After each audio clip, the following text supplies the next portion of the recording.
Bueno, vamos a entonces, el doctor Felipe Berton va a compartir con nosotros el tema de dislipemia en el paciente anciano. Así que Feli, un placer. Bueno, ¿qué tal? Buenas noches a todos. Vamos a tratar de revisar un poquito la bibliografía en relación a la dislipemia en el anciano. Em, Esta charla lo que vamos a tratar de abordar, primero vamos a nombrar algunos conceptos sobre lípidos y envejecimiento, algo de la evaluación del riesgo cardiovascular y la edad, y qué nos dicen las guías sobre cómo evaluar el riesgo cardiovascular en el anciano, y el tratamiento en el anciano, qué nos dice la evidencia en relación a eso. Vamos a arrancar diciendo algunos conceptos sobre lípidos y envejecimiento. Em, a medida que pasan los años, hay un cambio evidente en el metabolismo lipídico que básicamente lo que muestra es que aumentan los ácidos grasos libres y los triglicéridos a lo largo de la vida. El LDL y las moléculas de VLDL también aumentan a partir de los 20 años. Esto responde principalmente a un menor metabolismo por parte del hígado, una disminución de los receptores de LDL en la célula hepática y una disminución de la función de esos receptores. También hay un aumento en la absorción intestinal de los distintos tipos de moléculas de colesterol y una disminución en la secreción biliar de los mismos. A su vez también se ve un descenso de la molécula de HDL en los hombres que se inicia luego de la pubertad y las mujeres tras la menopausia. Ese aumento del LDL que se observa a lo largo de toda la vida se ve que un comportamiento que se estabiliza en los hombres entre los 50 y los 60 años y en la mujer a partir de los 70 años. O sea que se elevaría hasta esa edad. Además, como saben, el metabolismo de los lípidos viene muy ligado también a la distribución de la grasa y a medida que avanza la edad, también se ve un aumento de la masa grasa corporal y un cambio en la distribución hacia un tipo androide, más del tipo de masculino.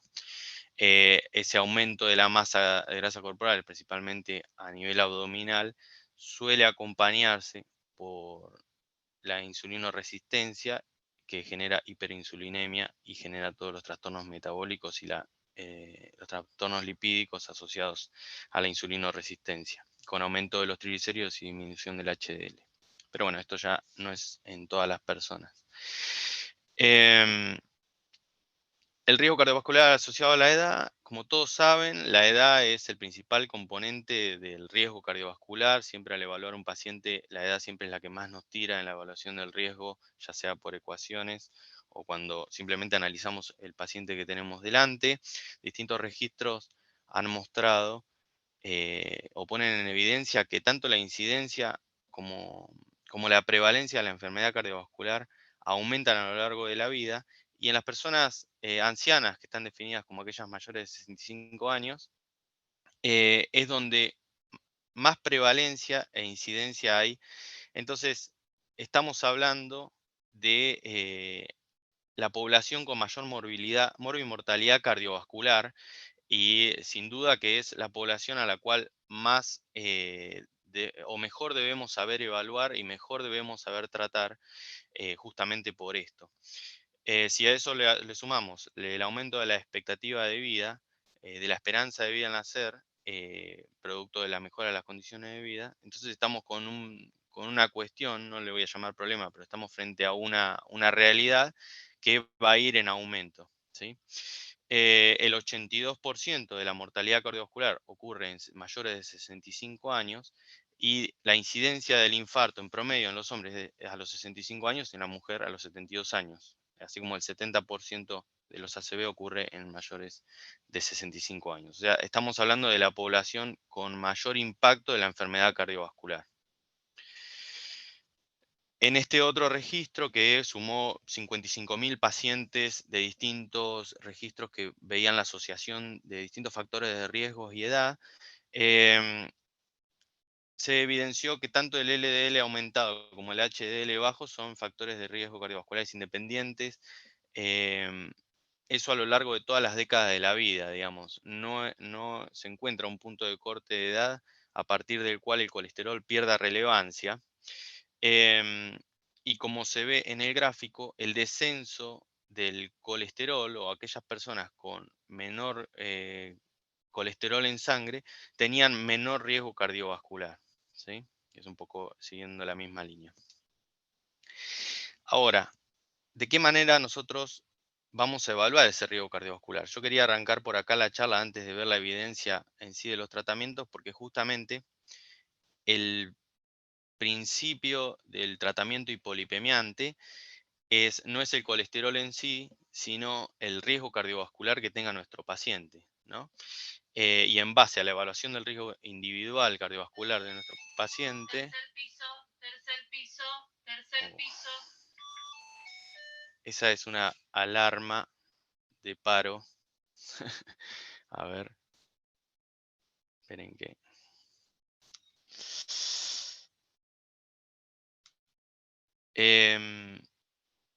Por ahí va a tener que ir. Porque estoy solo con los residentes. Si alguno. Por ahí si me esperan. A ver, están silenciados los micrófonos. Sí, no, yo ya lo tengo sin silenciar, Sí, pero ya sí, lo bueno, activé. nada. Sí, hace lo que pueda. Si me esperan, o no sé cómo podemos hacer. Y, Si me esperan 5 minutos, voy y Sí. veo qué tal. Y te dale, mando un vos, mensaje, Meli. Sí, vos sí, dale, fijate dale. Yo estoy si se atenta. puede, está No se absolutamente preocupe. entendible. Dale, Felipe. Si no, lo seguiríamos otro día. ¿Qué va a Dale. hacer? Sí. Ahora vengo. Aparte no hay forma con estas cosas. No, estas cosas pasan, es así. Es No así. somos verduleros. Es así, bien. No, el tema de la edad, Gaby, aprovecho. Sí, claro. Gaby Weisman, aprovecho. Y viste el gráfico que mostró justo Felipe, a los dos Gabrieles un poco y a todos, con el LDL o el HDL bajo. Esos gráficos que son todos por grupo etario y lo mismo con la presión, con el colesterol, o sea, como siempre en la edad es un percentilo, digamos, un carril diferente, pero Sí. suben conforme sube el factor, ¿no? Bueno, por eso todo lo que se hable de factores de riesgo tiene que estar ajustado por edad, sin duda. Porque en cualquier univariado o multivariado, la edad va a ser un factor preponderante, sin Es lugar a dudas. central, claro. Y es el único con el cual no podemos hacer nada. No, lamentablemente no es corregible. Así que Sí. solamente es ajustable.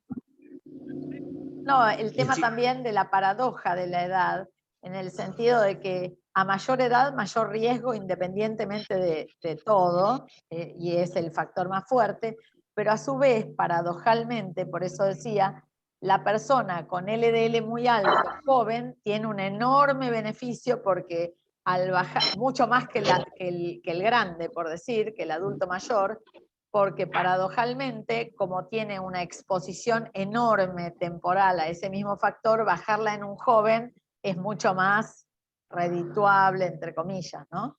Sí, más beneficio para sumarle, ¿no? Exacto. Sí, lo que pasa es más costo efectivo porque está más lejos del evento cardiovascular, con lo cual, cuanto más tiempo lo trate, menos probabilidad va a tener de tenerlo. En cambio, el anciano ya está muy cerca del final de la película.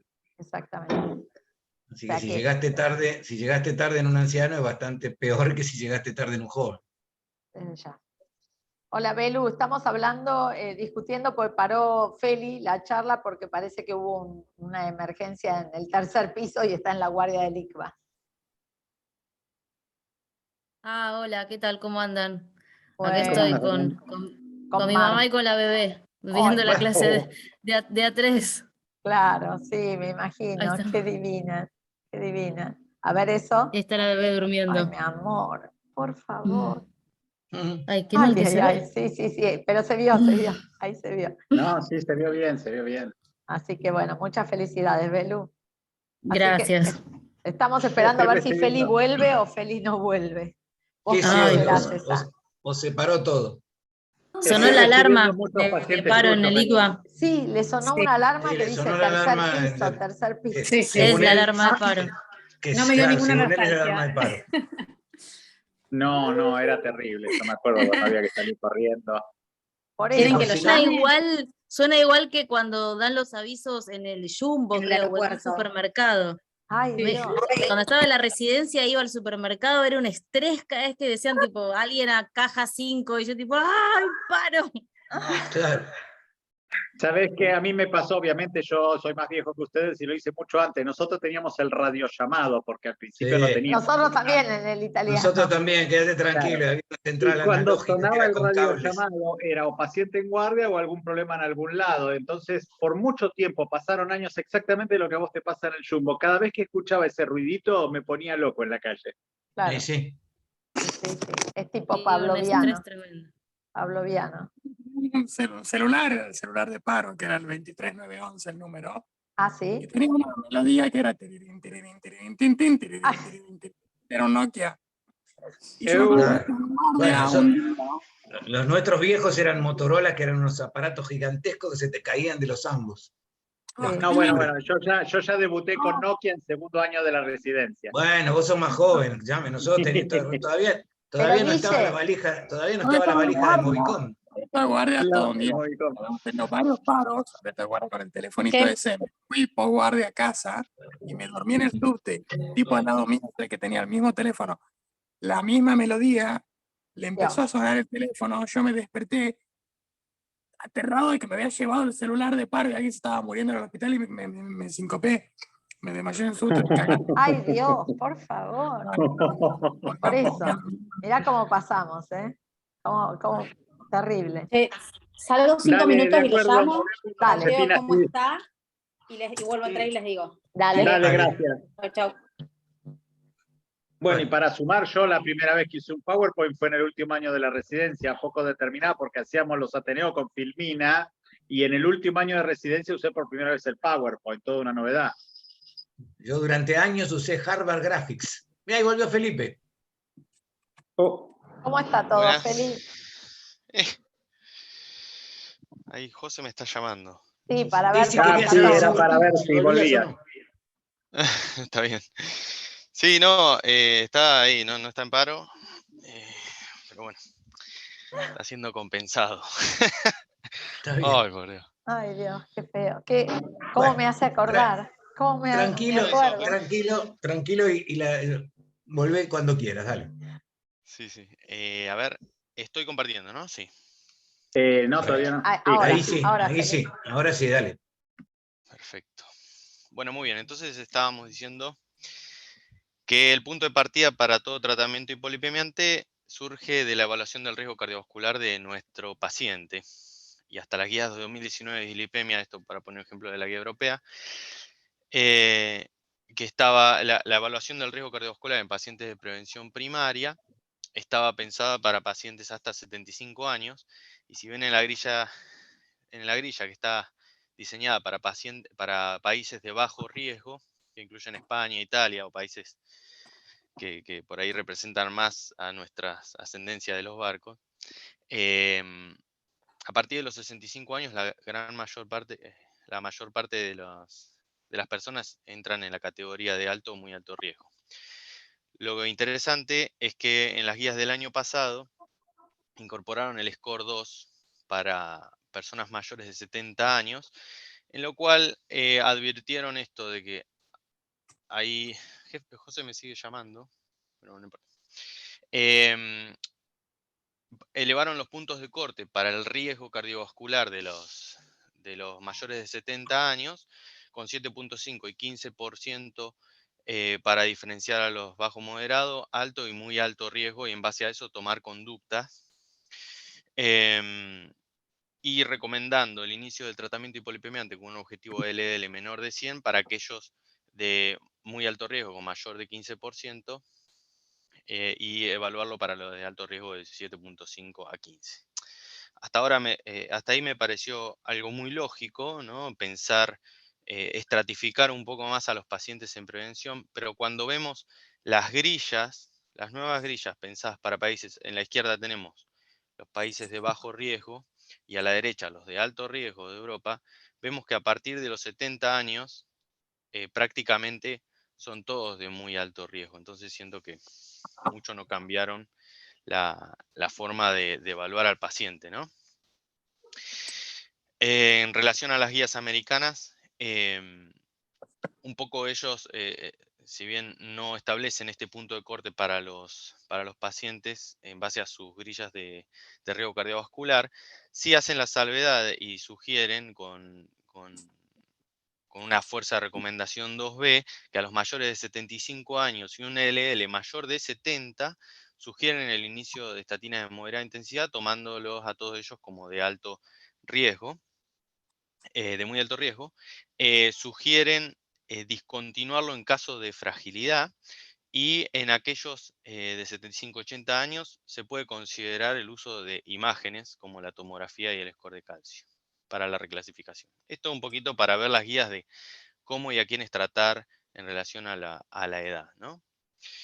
Ahora, me parece que retomar el enfoque de la evaluación de nuestro paciente individual es fundamental. La evaluación del riesgo cardiovascular tiene que ser nuestro punto de partida, identificando, buscando los factores de riesgo, la hipertensión, evaluar las cifras de colesterol, evaluar la presencia o no de glucemia alterada, de diabetes, evaluar el peso, el resto de los factores de riesgo, y siempre identificar modificadores de riesgo, que nuestra población, bueno, nuestra población va a tomar en cuenta las imágenes, de los cuales la verdad es que esto después por ahí, Melina, yo quería saber tu opinión, pero es para por ahí otra charla del uso de las imágenes en pacientes con edad avanzada, ¿no? Como restratificadores de riesgo.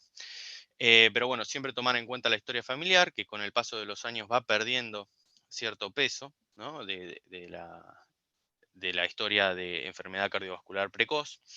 Sí, esto es muy importante, estamos ante una población que va incorporando otros antecedentes personales, especialmente los ginecológicos en las mujeres, la cantidad de embarazo, las complicaciones del embarazo, la edad de la menopausia, y oncológicos, tanto el tipo de enfermedad oncológica como especialmente los tratamientos que han recibido, el cáncer de mama en la mujer, etcétera, la radioterapia.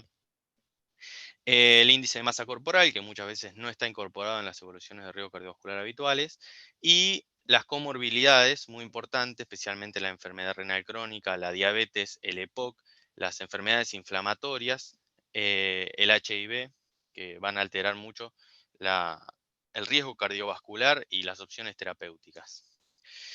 Por último, un gran detalle en relación a la evaluación de nuestros pacientes tiene que ver con la fragilidad y la polimedicación. La fragilidad entendida como, no como un envejecimiento, no como el envejecimiento en sí del cuerpo, sino como un estatus de vulnerabilidad a la morbilidad cardiovascular y no cardiovascular. Está muy relacionada con la lentitud y la debilidad de la persona, así como la tolerancia al esfuerzo y al agotamiento, muy relacionada con la pérdida de masa muscular y la movilidad, ¿sí? Y se conforma como un predictor de mortalidad total y cardiovascular, y muchas veces es algo que nosotros tenemos que evaluar a la hora de medir los esfuerzos terapéuticos, más en materia preventiva, ¿sí? Una vez que nosotros evaluamos a nuestro paciente, evaluamos tanto si está en prevención primaria, en prevención secundaria, y decidimos iniciar un tratamiento, ¿qué nos dice la evidencia sobre el beneficio del tratamiento farmacológico en los ancianos? Por ahí el objetivo de esta charla no es tanto hablar sobre el tratamiento no farmacológico como la dieta, el control de peso y la actividad física, porque siempre van a traer un beneficio independientemente de si lo busquemos o no para la mejoría del perfil de colesterol, ¿sí? Arrancamos con los fármacos de mayor evidencia, que son las estatinas, y en prevención secundaria, donde han demostrado el mayor grado de beneficio, ya desde finales de los 90, con el estudio 4S, que enroló más de 1000 pacientes mayores de 65 años, y evaluó simvastatina contra placebo. Ya ahí evidenciaron un descenso del 34% de la mortalidad total en la población general, junto con la reducción de todos los eventos cardiovasculares. Em, y lo que vieron es que en aquellas personas mayores de 65 años, ese beneficio se vio casi duplicado. Como vamos a ver, la gran mayoría de los estudios en mayores de 65 son subanálisis de los estudios más grandes, ¿no? El estudio CARE, de un año después, incorporó también personas con infarto previo y colesterol total mayor a 240 y probó pravastatina 40 versus placebo, también con 1.200 pacientes mayores de 65 años. Y siguiendo un poco la línea que habían descubierto, o que habían visto en el 4S, vieron un descenso del objetivo primario de MACE de un 32% en mayores de 65 años, y en el cuadro de la derecha pueden ver que todos los outcomes, ¿sí?, desde la muerte coronaria hasta el total de eventos, em, eran mucho más frecuentes o en realidad estos son el número de eventos prevenibles cada 1.000 pacientes tratados con pravastatina durante 5 años. Y como ven, prácticamente en casi todos duplica o casi duplica el beneficio para los pacientes mayores de 65 años. Obviamente se trata de subestudios, ¿no? No es la conclusión que uno puede sacar del diseño del estudio original. En 2002 también se publica el estudio HPS, que ahora no solo incorporaba pacientes en prevención secundaria, sino también aquellos con diabetes y un colesterol total mayor a 135. Incorporó más de 20.000 pacientes que iban de los 40 a los 80 años y probó simvastatina 40 versus placebo, y logró también un beneficio cardiovascular, disminuyendo la mortalidad total y cardiovascular y los eventos cardiovasculares.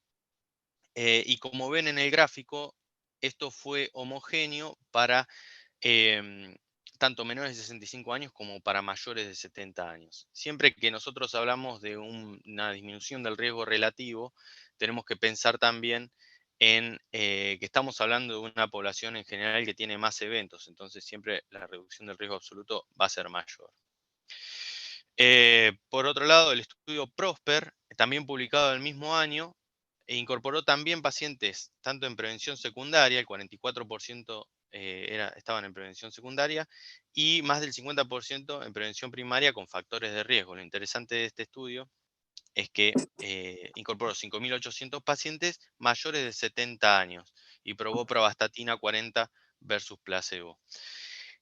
Como ven en los gráficos, el objetivo primario del estudio, que era la reducción de eventos cardiovasculares mayores, se logró con significancia estadística y más que nada a expensas de infarto y mortalidad por enfermedad coronaria. No encontraron una diferencia estadística en la incidencia de ACV, tanto en la línea pravastatina como placebo, y lo que quería mostrarles es cuando ellos hacen un análisis del tipo de prevención, no les da significativo para aquellos pacientes que estaban en prevención primaria. De todas maneras, de nuevo, se trata de un análisis, de un subanálisis del estudio. O sea, en términos reales, el estudio ya, como vemos, la evidencia va avanzando sobre pacientes no solo en prevención secundaria, sino en muy alto riesgo. ¿Mm? Pero ¿qué pasa en prevención primaria? En prevención primaria se publicaron muchísimos estudios que seguían la línea de pacientes con muy alto riesgo y que bajaban la incidencia de eventos cardiovasculares, principalmente el infarto.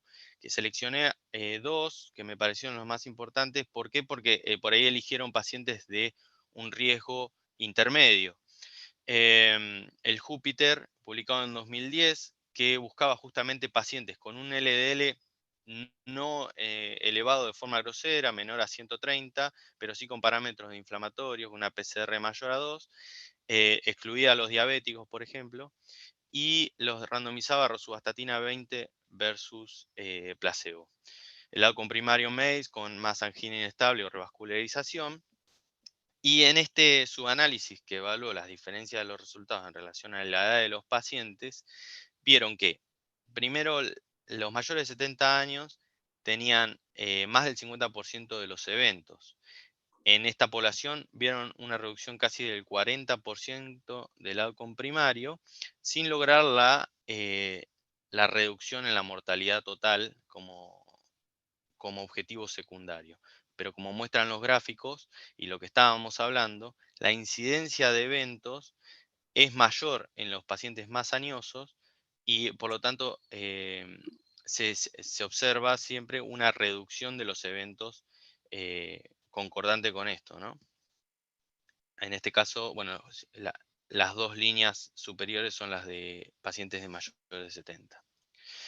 El estudio HOPE 3 en 2016, en este estudio también randomizaron más de 10.000 pacientes mayores de 55 años hombres o 65 mujeres con múltiples factores de riesgo, también no diabetes, pero sí enfermedad renal crónica, disglucemias, tabaquismo, HDL bajo, también con un LDL inicial promedio de 127 miligramos por decilitro a rosuvastatina 10 versus placebo. Los mismos outcomes.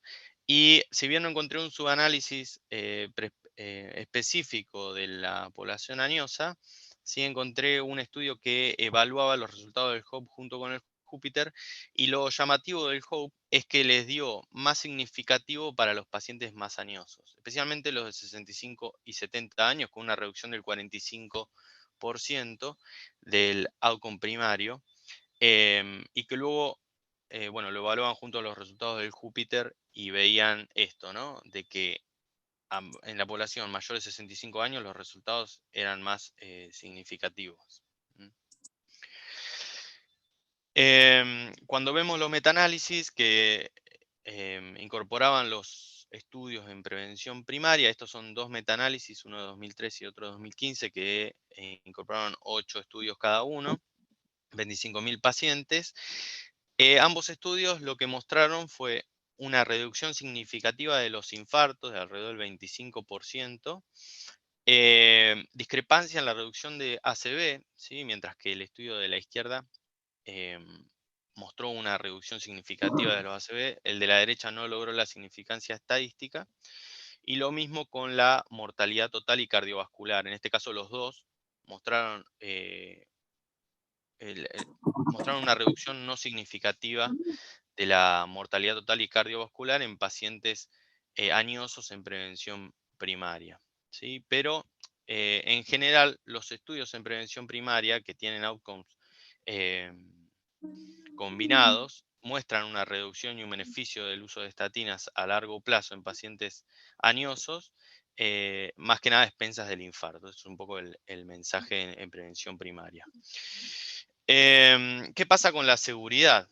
Un poco para nombrar, obviamente creo que es uno de los puntos más importantes del tratamiento en ancianos, más que nada porque lo que muchos estudios en la vida real muestran es una gran discontinuación del tratamiento, tanto por parte del paciente como por parte del médico tratante, que alcanza el 25-30% en las distintas series. Y esto tiene que ver muchas veces, ya sea la descontinuación o el no inicio, con las dudas en cuanto a la seguridad. Los distintos estudios, tanto en prevención primaria como en prevención secundaria, que han reportado los eventos de seguridad, especialmente lo que es aumento de transaminasas, rabdomiólisis, miopatías y diabetes incluso, no han mostrado un aumento significativo de la incidencia en relación a la edad. O sea, esto es importante el detalle.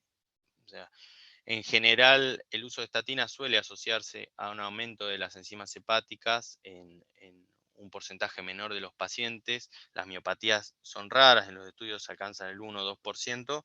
En los estudios en la vida real alcanzan por ahí hasta un 10%, pero no demuestran una asociación con la edad, por lo menos por lo que estuve repasando. Por lo que tanto, creo que es importante que a la hora de evaluar el inicio de tratamiento no nos veamos sesgados o con miedo de los efectos adversos.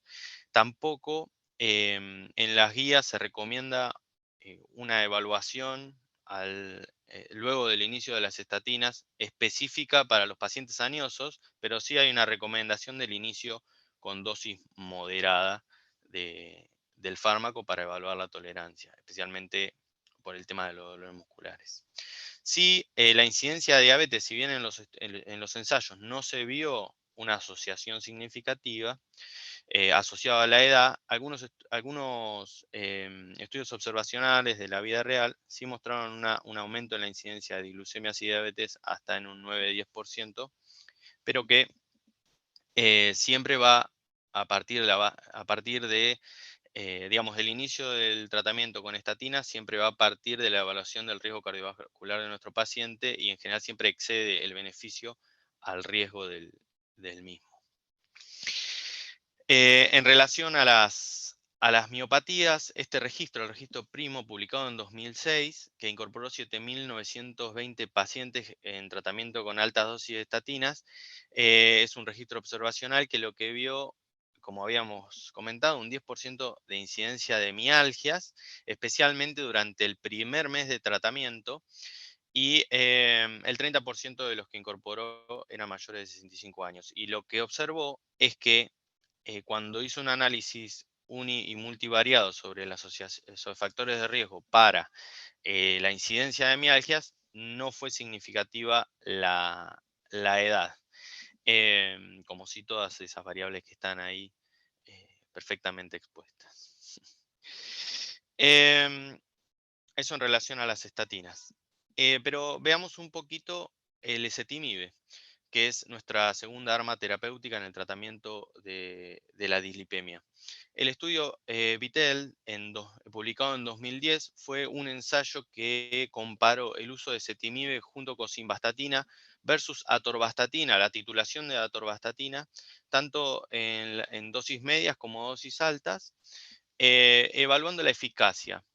Y lo que vieron es que la verdad es que la combinación ezetimibe-simvastatina fue igual o más eficaz que la atorvastatina en monodosis para alcanzar los objetivos terapéuticos tanto en pacientes en prevención primaria que buscaban objetivos menores a 100 como en pacientes en prevención secundaria que uno era un poquito más ambicioso y buscaba menos de 70. Esto lo pone ya desde ese año, lo pone sobre la mesa como parte del arsenal terapéutico, especialmente en aquellos pacientes con efectos adversos de las estatinas o intolerancia por alguna causa.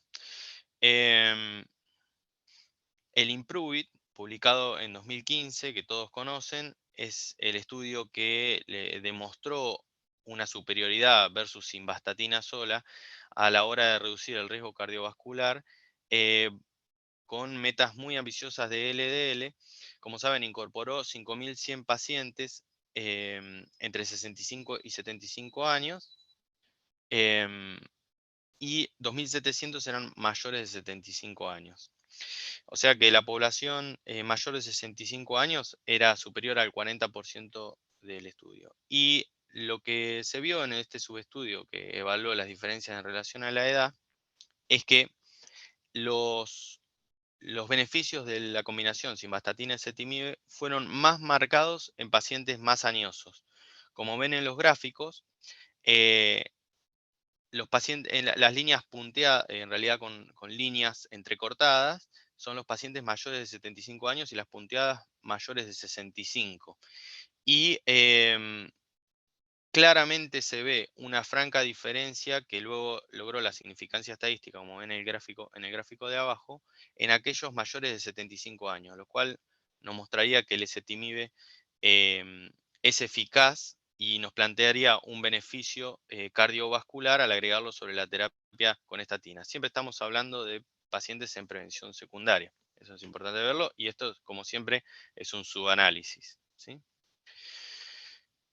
Acá en este cuadro lo que intentaba mostrar es que tanto la incidencia de mialgias como efectos adversos severos no aumentaron, ¿sí? Ni tampoco disminuyeron, ¿sí? O sea, se mantuvieron iguales tanto para el grupo simvastatina como simvastatina ezetimibe, por lo tanto es una droga segura en la población añosa.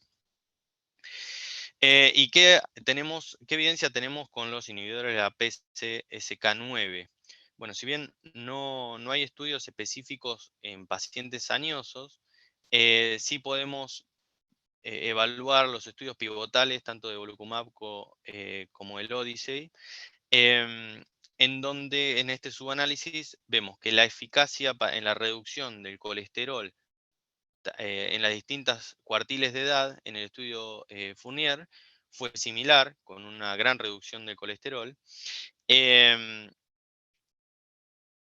que la eficacia del tratamiento se mantuvo en los distintos grupos de edad, ¿sí? Como ven en el cuadro, en aquellos pacientes mayores de 63 años y mayores de 69 años, la significancia estadística de la reducción del riesgo cardiovascular se mantuvo, ¿sí? En el Odyssey, este sí tiene un subestudio que evalúa el beneficio en relación a la edad. Y bueno, este estudio, publicado en 2019 con casi 19.000 pacientes, que comparó alirocumab contra placebo, con 5.000 pacientes mayores de 65 años, de nuevo en prevención secundaria, todos son pacientes en tratamiento con estatinas.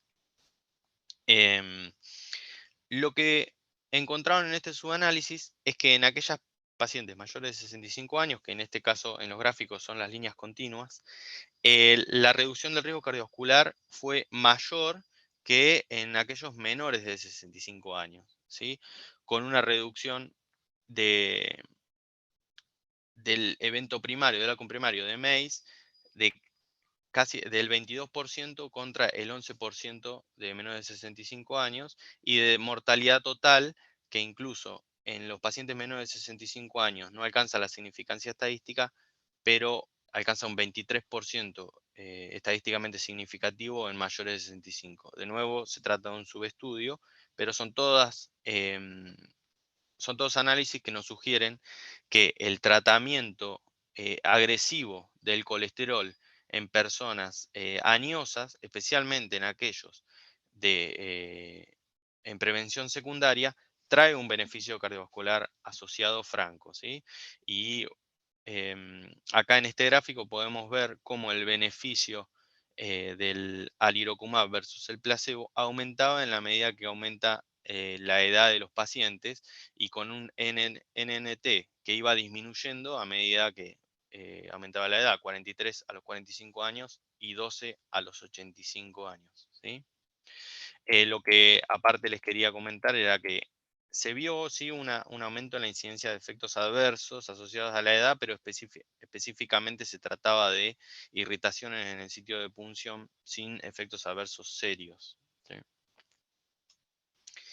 En relación a los triglicéridos, que son un componente fundamental de lo que se llama riesgo cardiovascular residual, no profundicé mucho para la presentación, porque no hay estudios nuevos ni modernos que traten de aportar evidencia sobre el beneficio cardiovascular. Sí, en los estudios que se han realizado con fibratos para la disminución del riesgo cardiovascular con la disminución de los triglicéridos, si bien inicialmente habían mostrado algunos beneficios cardiovasculares con gemfibrosil hace muchos años, eran en personas menores de 65 años, y el gemfibrosil luego también mostró una importante interacción medicamentosa con las estatinas, ¿no? Aumentando los efectos adversos musculares. A su vez, este beneficio cardiovascular siempre estuvo en duda si era por la reducción asociada del LDL que traían, que generaba una reducción del riesgo cardiovascular proporcional, ¿sí? Entonces, no hay estudios que realmente nos hayan dado una evidencia sólida a favor de la reducción de triglicéridos con fibratos para disminuir el riesgo cardiovascular, ¿sí? Y específicamente tampoco en esta población. Incluso algunos estudios observacionales muestran,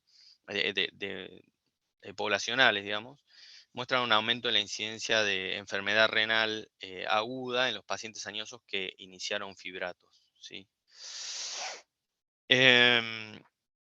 Pero ¿qué pasa con los omega 3, con los distintos compuestos de ácidos grasos poliinsaturados que volvieron a resurgir en los últimos años? En el estudio OMEMI, publicado en 2021, en el cual se comparó los compuestos de BUFA, que es un tipo de omega 3, contra placebo, se incorporó 1.027 pacientes mayores de 75 años posinfarto, o sea, pacientes de alto riesgo cardiovascular y añosos, ¿sí? Una población que ya había mostrado mucho beneficio con la reducción del LDL con estatinas. Se evaluó el MACE a 2 años y no hubo diferencias significativas entre los grupos placebo y PUFA.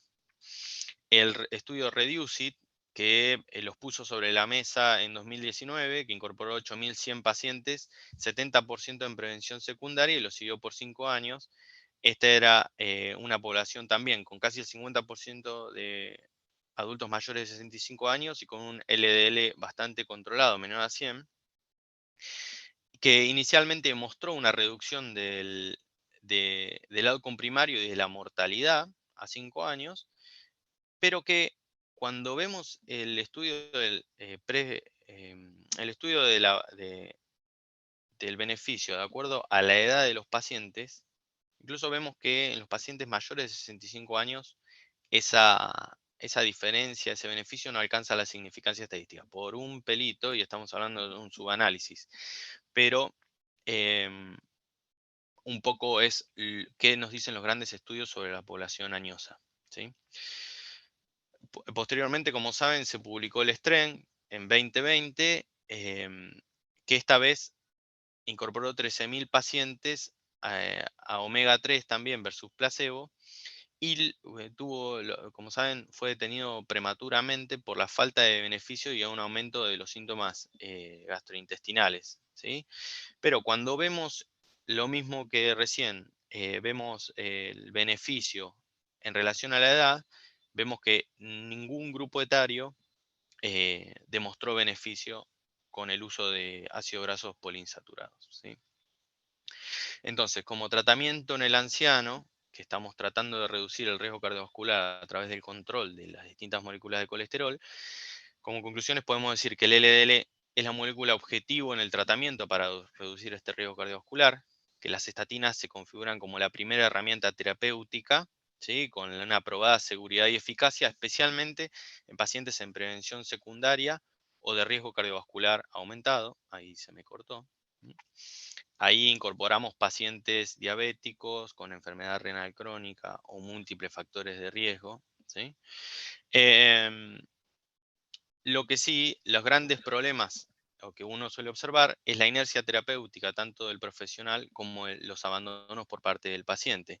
Entender que son fármacos con evidencia ya probada, beneficio ya probado, y que, eso es un detalle que no lo fui nombrando, pero que cuando vemos las distintas curvas de beneficios, tanto para el ezetimibe, incluso en el IMPROVE-IT, como para los estudios previos, vemos que el beneficio se observa a partir de, al menos a partir del año, incluso en otros menos, por lo menos cuando se van separando las curvas, que creo que es algo que también todos tenemos en mente al momento de tratar a nuestros pacientes. Bueno, pero ¿cuántos años lo tengo que tratar para lograr ese beneficio? Bueno, las curvas nos muestran que la tasa de eventos se empieza a separar no tan lejano, ¿sí? Antes del año en general, especialmente en pacientes de alto riesgo. Entonces, em, es importante entender que las estatinas son seguras y eficaces. Tanto el ezetimibe como los inhibidores de la PCSK9, si bien no tienen evidencia directa, podemos ver que la evidencia nos sugiere que son eficaces y seguros para el tratamiento de pacientes en prevención secundaria, y como vimos, la reducción del LDL a metas cada vez más agresivas es una estrategia eficaz en los pacientes añosos.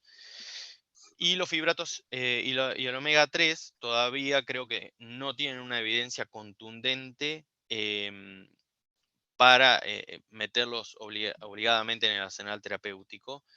Creo que el rol de los triglicéridos en el riesgo cardiovascular residual es algo discutido, y especialmente si estamos tratando con pacientes añosos que toman mucha medicación, tratar de jerarquizar por dónde va nuestra línea terapéutica va a ser lo más importante.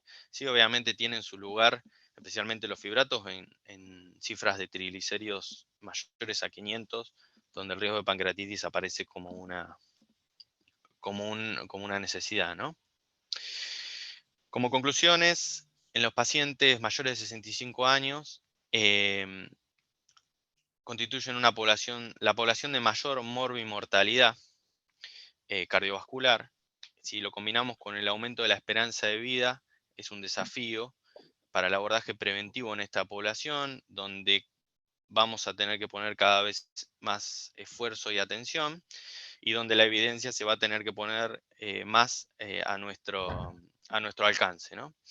La dislipemia es más prevalente a medida que avanza la edad y continúa siendo un factor de riesgo cardiovascular significativo, ¿sí?, a tratar.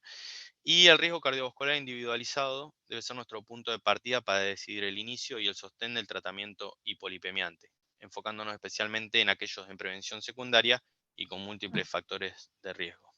Debemos, ante todo, evitar la inercia terapéutica y los miedos al inicio por efectos adversos potenciales, y las estatinas, el ezetimibe y los inhibidores de la PCSK9 cuentan con evidencia para su uso.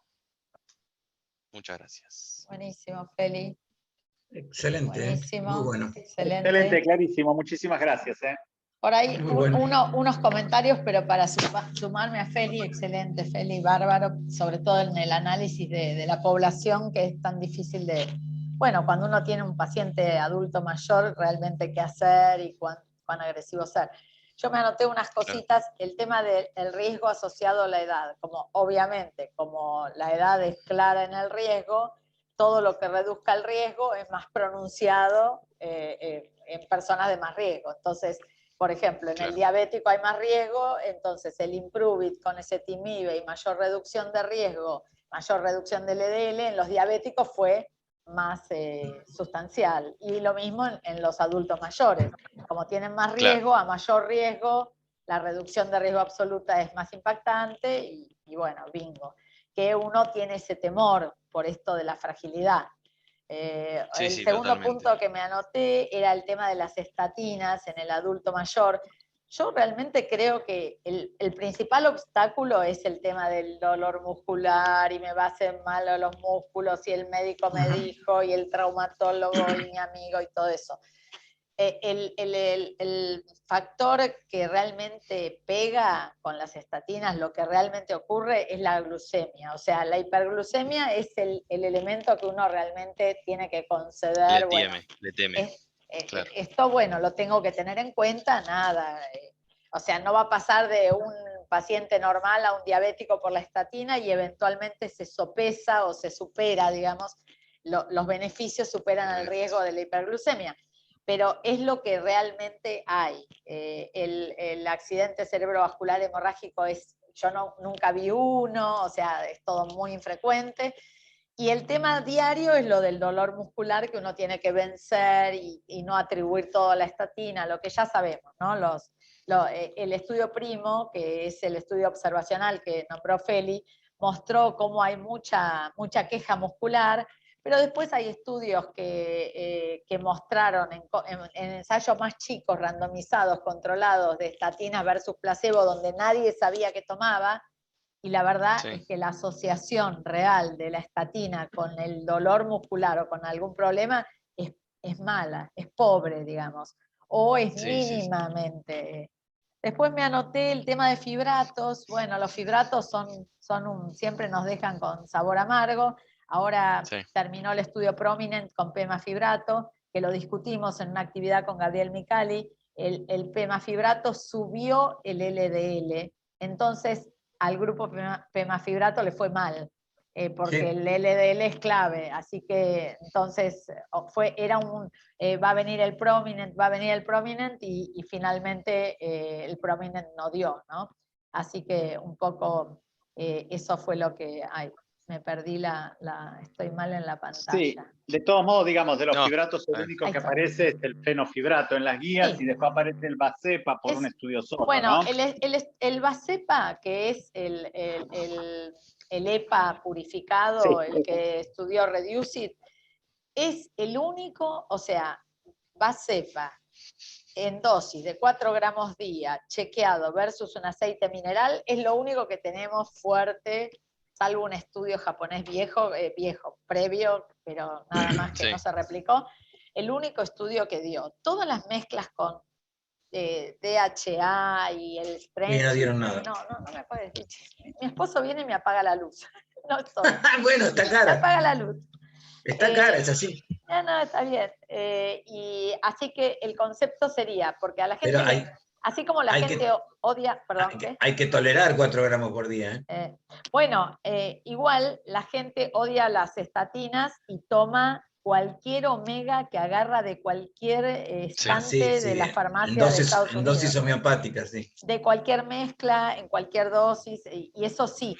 Entonces, por ahí, tener en cuenta que el estudio Reducing, como decía Feli, tenían triglicéridos altos, eran prevención secundaria, la mitad era diabético, y en esos pacientes, 4 gramos mostró reducción de riesgo.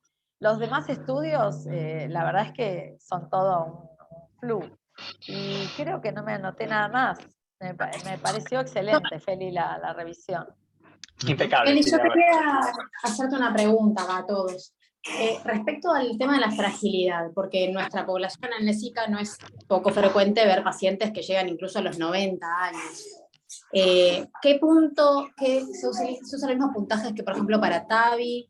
¿A partir de qué punto uno dice, bueno, esto es un paciente frágil? Porque un paciente de 90, aunque sea autoválido y haga cuentas y todo, es un paciente frágil, digamos. O sea, ¿hay algún puntaje? Perdón, mi hija de fondo. ¿Hay algo, o sea, qué consideran ustedes los que hacen lípidos para decir, bueno, esto es un paciente frágil, lo tengo con estatina a bajitas dosis o eventualmente se la suspendo? ¿Qué usan para definir fragilidad en estos pacientes? Yo no sé, Sí. no sé qué decirte. No, sé yo qué en general no, por lo menos, si bien obviamente todos acá tienen más experiencia que yo, pero no suelo usar ningún puntaje de fragilidad puntual. Creo que la fragilidad no es un concepto que va atado a la edad, ¿no? Sino por ahí muchas veces a la morbilidad de los Es así. pacientes o a la Sí, vulnerabilidad. Entonces, lo que pasa es que la fragilidad es un concepto geriátrico, y Sí. es un concepto geriátrico que se maneja con test de la vida cotidiana y de la vida instrumental, se llaman. Y entonces hay variables instrumentales y de la vida cotidiana, más las variables cognitivas y la velocidad de la marcha, que hacen en el conjunto del paciente anciano que uno diga es un paciente frágil o no es un paciente frágil. El paciente frágil es el paciente, de alguna manera, si se acuerdan en el Ateneo que hizo Agustín, De hipertensión. mostró de hipertensión en el paciente frágil, mostró claramente que había el paciente institucionalizado, que es un paciente que ya está más allá de la fragilidad, porque es un paciente que está roto, versus el anciano autoválido, y los criterios que están son los criterios de la vida instrumental y de la vida cotidiana, para decir que un paciente está yendo hacia la fragilidad. Y es fácil en la sala de espera, yo siempre lo digo, darse cuenta cuando el paciente se levanta de la silla, del tándem que tenemos en el Lesica y viene al consultorio. Vos ves cómo el paciente camina y qué velocidad de la marcha tienen, y ya tenés un approach desde ahí, más la sarcopenia, si ese paciente tiene o no fragilidad. Es un criterio clínico, la fragilidad, es un criterio clínico geriátrico. Sí, está en la observación. Claro, total, básicamente, pero cuando esto es muy vulnerable. Claro. De ahí a suspenderle las estatinas, digamos, que uno dice, bueno, en general todos estos pacientes tienen estatinas. Es muy raro que un señor de 90 no venga tomando ninguna estatina. Entonces, es como difícil decir suspendérselas solamente porque te das cuenta que es relativamente frágil porque camina despacio, pero bueno, es un señor bastante entero. No sé, me cuesta mucho el punto, digo, porque en la guía decía como recomendación evaluar fragilidad y suspender eventualmente. Sí. En general uno trata de, aunque sea dejar dosis moderadas si la cosa justifica. Uno evalúa siempre, bueno, lo que ya sabemos, ¿no? Sentido común, patología del paciente, severidad. Mira, José, son pacientes polimedicados en general, Claro, y uno en esos pacientes trata de tener estrategias de desprescripción, de empezar a sacar lo que realmente no es realmente útil, sobre todo los ansiolíticos que toman, las vitaminas que toman, porque sí, los fármacos antihipertensivos que muchas veces toman en dosis que hacen que estén con hipotensión o con hipotensión ortostática. Y bueno, a veces seguimos usando las estatinas porque decir, bueno, no le está haciendo daño, no le está haciendo mal, y sacárselo en un paciente que tiene múltiples factores de riesgo o prevención secundaria, yo no lo hago habitualmente. Por lo pronto no hay nada demostrado de que le aumente el riesgo, o sea, todavía no se demostró de modo cognitivo, no hay nada Para demostrado, nada. No, aunque sea frágil. No. Tal cual. No, y de hecho, como son pacientes que tienen riesgos competitivos altos de cáncer y cardiovascular, y vos sabés que la estatina baja el riesgo, y el ezetimibe con estatina en estos pacientes va, entonces por ahí usar dosis bajas, dosis moderadas de una estatina, bajas o moderadas con ezetimibe, es una buena aproximación. Es una buena aproximación. Hay que tener más cuidado con los fármacos antihipertensivos que con las estatinas en estos pacientes. Así que bueno. Bueno, buenísimo. Bueno, Feli, Bárbaro. muchísimas gracias. Gracias a Felicitaciones de todos. vuelta, buenísimo, excelente. Gracias. De primera. Gracias por Chau, todo. gracias. Nos estamos y viendo. Buenas noches y Gracias. buena Nos guardia. vemos prontito. Chau. Chau, Que chau. no sea nada, Gracias, que no Feli. haya otro del tercero. Chao, hasta luego. Chao, chao. Chao, Chao. Chao, gracias. gracias. Chao.